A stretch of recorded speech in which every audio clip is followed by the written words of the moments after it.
നമസ്കാരം സുഹൃത്തുക്കളെ, welcome to our show.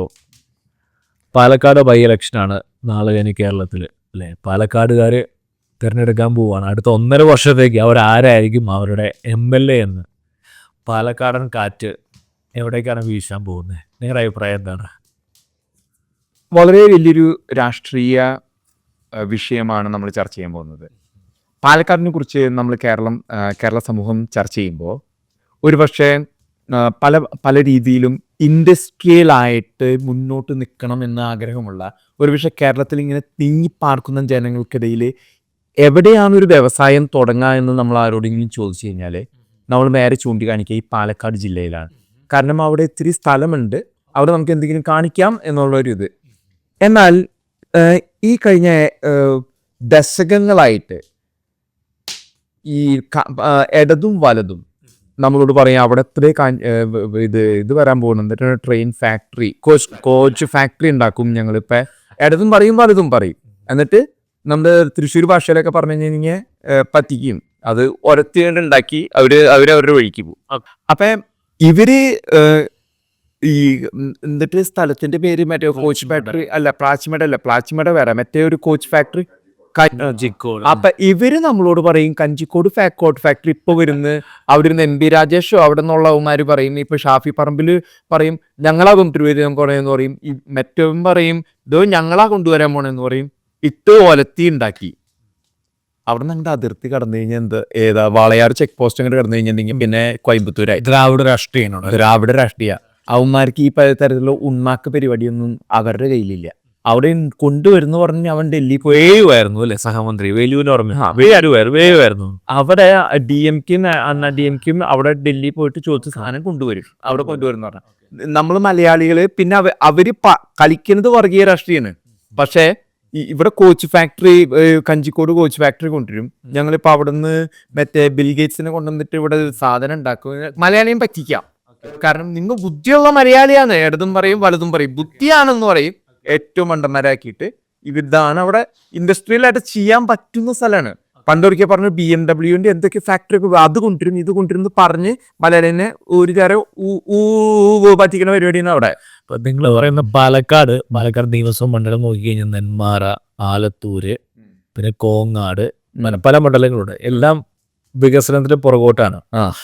അതിന് മെയിൻ ആയിട്ടുള്ള കാരണം നിങ്ങൾ പറയുന്നത് ഇടത്ത് വലത് മുന്നണിയാണോ നിങ്ങൾ ഉദ്ദേശിക്കുന്നത്? ഇടത് വലത് മുന്നണിയല്ല, അവിടെ വ്യക്തമായ ജാതി രാഷ്ട്രീയം ഇത് കളിക്കുന്നേ അല്ല. ഞാൻ വ്യക്തമായിട്ട് പറയാം, ഈ പറഞ്ഞ ഇടത് വലത് മുന്നണികള് അവരുടെ വികസനം കൊണ്ടുവരും, അവിടെ ഫാക്ടറികൾ കൊണ്ടുവരും, അവിടെ ഞങ്ങളിപ്പോൾ ഇതുണ്ടാക്കാം അതുണ്ടാക്കാം എന്ന് പറഞ്ഞിട്ട് പറ്റിക്കലാണ് ഇടതും വലതും ഇത്ര നാൾ ചെയ്തു. അപ്പൊ നിങ്ങൾ പറയുന്നത് കൺഫേം വോട്ട് ബാങ്ക്, അതായത് കൺഫേം ആയിട്ട് അവർ നമ്മൾക്ക് വേണ്ടി പ്രവർത്തിക്കും അല്ലെങ്കിൽ കുത്തുമെന്ന് ഉറപ്പാണ് അവരെ ഈ ഒരു വികസനം പോട്ടെ എന്നുള്ള നിയമം കൊണ്ടുവന്നിരിക്കുന്നത്. അങ്ങനെ ഞാൻ പറയല്ല, അവർക്ക് സാധിക്കുന്നില്ല, അവരുടെ ലക്ഷ്യങ്ങൾ വേറെയാണ്. ഓക്കെ.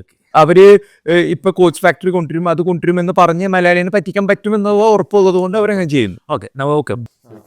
അപ്പൊ അതിപ്പോ നിങ്ങൾ ഈ പറയുന്നു പാലക്കാട് കോയമ്പത്തൂരായിട്ട് ഒരു ദൂരമില്ല, അടുത്ത ജില്ലയാണ്, അടുത്ത സംസ്ഥാനമാണ്, അവിടെ വികസനം കൂടുതലുണ്ട്. കേരളത്തിൽ എന്തുകൊണ്ട് ഈ ഒരു 10-20 കിലോമീറ്ററിനകത്ത് പറയുന്നത് പാലക്കാട് എന്തുകൊണ്ട് വികസനം മുരടിച്ചു പോയി?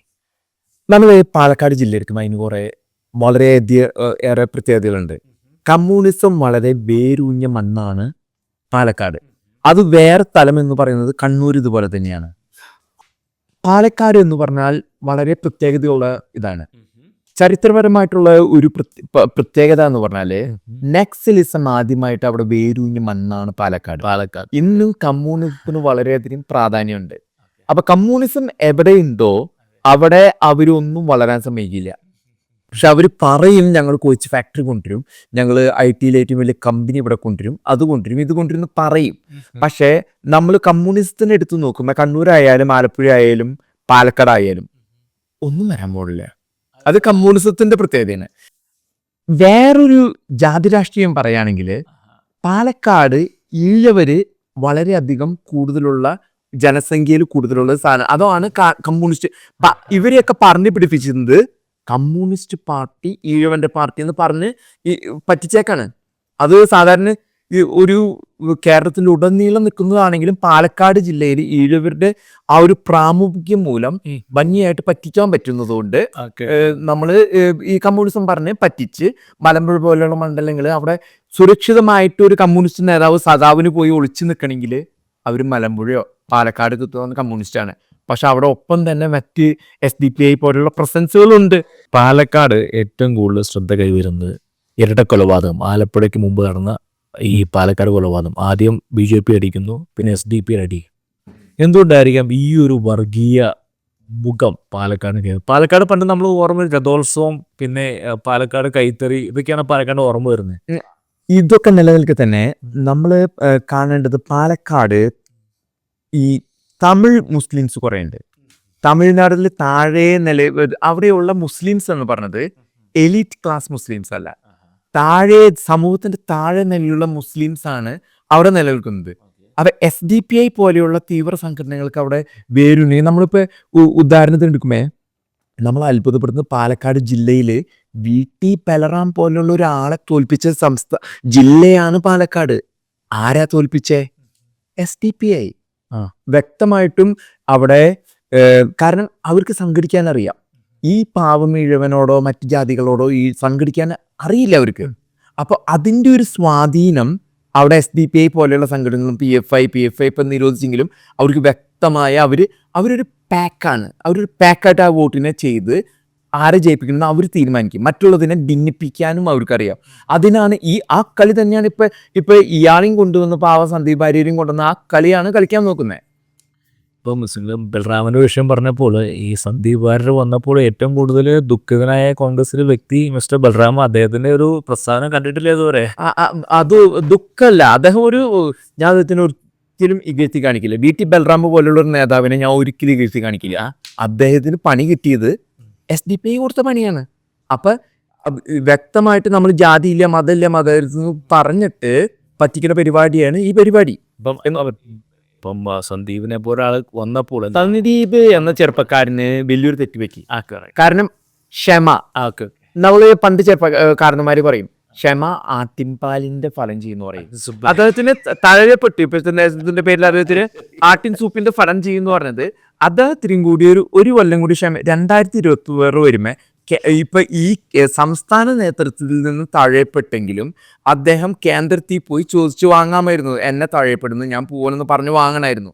പകരം അദ്ദേഹം ക്ഷമയില്ലാതെ ഇത്ര നാളും തള്ളിപ്പറഞ്ഞ കോൺഗ്രസ് പാർട്ടിയുടെ കൂടി നേരെ പോയി സാദിഖ് അലിയുടെ അവിടെ കാലുമ നമസ്കരിച്ച്, ദൈവാമേ സാദിഖ് അലി തങ്ങളെ കുടുംബം വലിയ കുടുംബമാണ്, അയ്യോ നമ്മളെ ഇനി അദ്ദേഹത്തിന് എന്താ ഐഡന്റിറ്റി കാരണത്തിലുള്ളേ?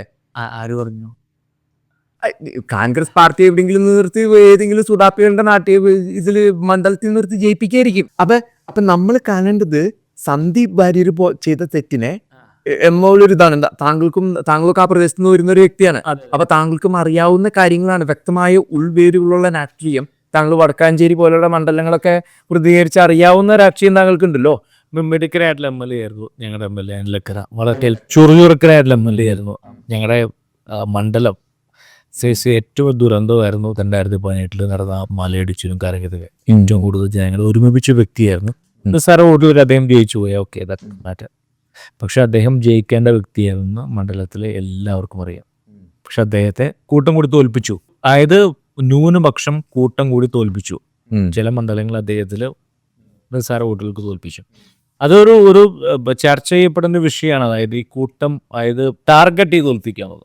കൂട്ടം കൂടി ഇല്ല, ടാർഗറ്റ്. അത് തന്നെയാണ് ഞാൻ നേരത്തെ പാലക്കാട് VT ബലറാമിന്റെ കഥ പറഞ്ഞത്.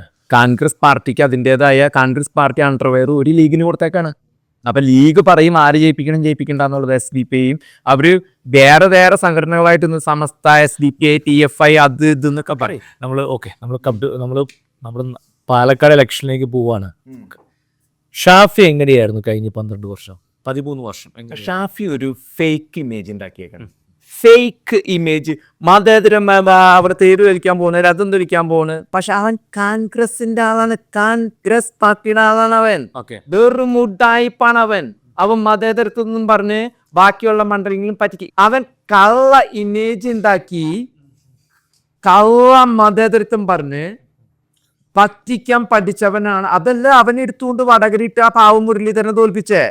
അവനെടുത്തുകൊണ്ട് നീ ഷാഫി പറമ്പിലിന്റെ കൊടുത്ത് ഇവിടെ അവിടുത്തെ സുതാപ്പി വോട്ട് കണ്ടിട്ടാണ് കോൺഗ്രസ് പാർട്ടി അവനെടുത്ത്. കാരണം പാവം മുരളീധരനെ ഇത് ചെയ്തു. മുരളീധരൻ ഇപ്പൊ എന്തായി? പെട്ടുപോയോ? അദ്ദേഹം പെട്ടുപോയി. അപ്പൊ ഇതൊക്കെയാണ് പഠിക്കേണ്ടത്. അദ്ദേഹം വടകര ജയിക്കുമായിരുന്നു എന്ന് തോന്നുന്നുണ്ടോ? അദ്ദേഹം വടകരയിൽ കടന്നു കൂടുതൽ മുരളീധരന് സുഡാപ്പി വോട്ടുകളായിട്ട് വലിയ കുഴപ്പങ്ങളില്ലാത്തതുകൊണ്ട് ഒരു പക്ഷെ കടന്നുകൂടിയാനെ. അല്ല, എൻ്റെ ഒരു ഓപ്ഷൻ പറയണം. അതായത് അദ്ദേഹം ഒരു കോൺഗ്രസ് പാർട്ടിയിലെ മുതിർന്ന നേതാവാണ്. കെ കരുണാകരൻ ലീഡറിന്റെ മകനാണ്. അദ്ദേഹത്തിന് പറഞ്ഞുകൂടെ? പുള്ളിയും പറയുന്നത് ഒരു കോൺഗ്രസ് പേടില്ലേ, ഉള്ളിൽ പേടിയില്ലേ, ഉൾഭയം എന്ന് പറയുക. അങ്ങനെയുള്ള ഒരു വിഷയം കോൺഗ്രസ് പാർട്ടിയിലില്ല. കോൺഗ്രസ് പാർട്ടിയുടെ ഇപ്പൊ കെ സി ആണ്. ഇപ്പൊ നമ്മുടെ രാഹുൽ ഗാന്ധി കെ സിയോട് പറയണേ, K C what is going on, we lost. K C പറയും next time Rahul ji, next time. 2029 K സിക്ക് എന്താ വേണ്ടത്? 2026 മുഖ്യമന്ത്രി കുപ്പായം തയ്പ്പിച്ച് കെ സി ഇരിക്കണേ. ആ സമയത്താണ് കെ സിക്ക് വേറൊരു ചിന്തയില്ല. K C Rahulji next time ഒരു 5 പ്രാവശ്യം next time Rahulji next time എന്ന് പറഞ്ഞ കെ സി. അപ്പൊ കെ സിക്ക് എന്ത് വേണം? ഈ പറഞ്ഞ അണ്ടർവെയർ ഒരു ലീഗിന് കൊടുത്തിട്ട് വേണം അവിടെ മുഖ്യമന്ത്രി ആയിരിക്കാൻ വേണ്ടിയിട്ട്. അതാണ് കെ സിയുടെ കളീസ്. പോളിംഗ് ബൂത്തിലേക്ക് പോകുന്ന പാലക്കാട് തങ്ങളുടെ ഉപദേശം എന്താ? പാലക്കാട് ബുദ്ധി ഉണ്ടെങ്കിൽ വേണമെങ്കിൽ പോയിട്ട് BJPക്ക് ആ കൃഷ്ണകുമാറിനെ കുത്തിക്കഴിഞ്ഞാല് 75% പോകുന്ന കേരള സമൂഹത്തിന് ബുദ്ധി ഉണ്ടെന്ന് പറയാം. അപ്പൊ കൃഷ്ണകുമാർ വോട്ട് ചെയ്യാൻ നിങ്ങൾ ഏറെ എന്തിക്കുന്നത്? കൃഷ്ണകുമാറിന് വോട്ട് ചെയ്ത ബുദ്ധി. പക്ഷെ അങ്ങനെ പറ്റില്ല. കാരണം ഏറ്റവും ഭിന്നിപ്പിക്കുന്നു. ഇപ്പൊ ഷാഫി മതേതരൻ എന്നും പറഞ്ഞ പറ്റിക്കും, ഇപ്പുറത്ത് രാഹുൽ മാങ്കൂട്ടം വന്ന് പറ്റിക്കും. അതെ, സന്ദീപ് വാര്യര് കൊണ്ടുവരും. അതുപോലെ തന്നെ കമ്മീർ അല്പം മാറ്റി കുത്തി രാഹുൽ മാങ്കൂട്ടം തന്നെ ജയിപ്പിക്കും.